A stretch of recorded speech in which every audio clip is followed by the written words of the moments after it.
Di video sebelumnya sudah diungkapkan kenapa sih literatur review ini penting, karena memang terlibat dari mulai tahapan menentukan masalah sampai menuliskan hasil. Nah, sekarang sumber-sumber yang perlu dibaca untuk penelitian itu apa aja sih? Yang pertama, sumbernya itu kita bisa baca secondary literature. Yang namanya secondary itu seperti artikel jurnal dan juga buku. Ada juga yang bersumber dari primary atau yang kita sebut sebagai grey literature yang berupa reports, laporan, dan juga proceeding.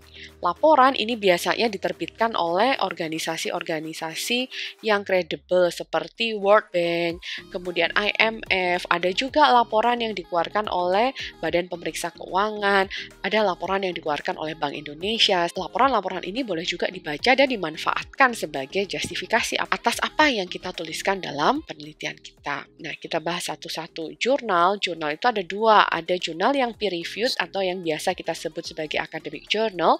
Ada juga yang disebut sebagai professional journal. Di bidang saya, sebagai contoh di akuntansi, yang namanya professional journal itu adalah CPA journal contohnya. Dua macam jurnal ini sangat berbeda. Kalau academic journal itu sangat akademis banget, kelihatan banget rigor dan robust dalam penulisannya, tetapi professional journal ini karena ditujukan untuk kalangan profesional, maka bahasanya lebih mudah dengan metode yang lebih sederhana.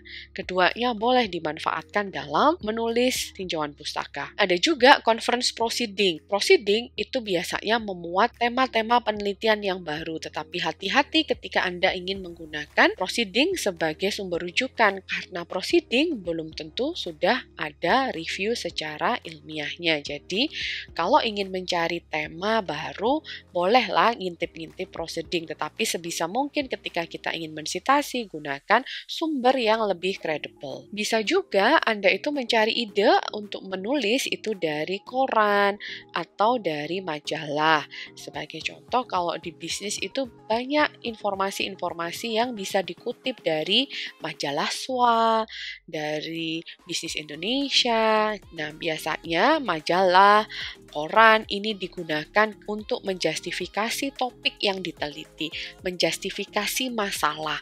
Tetapi hati-hati, koran dan majalah itu bisa jadi dia memihak ke salah satu pihak.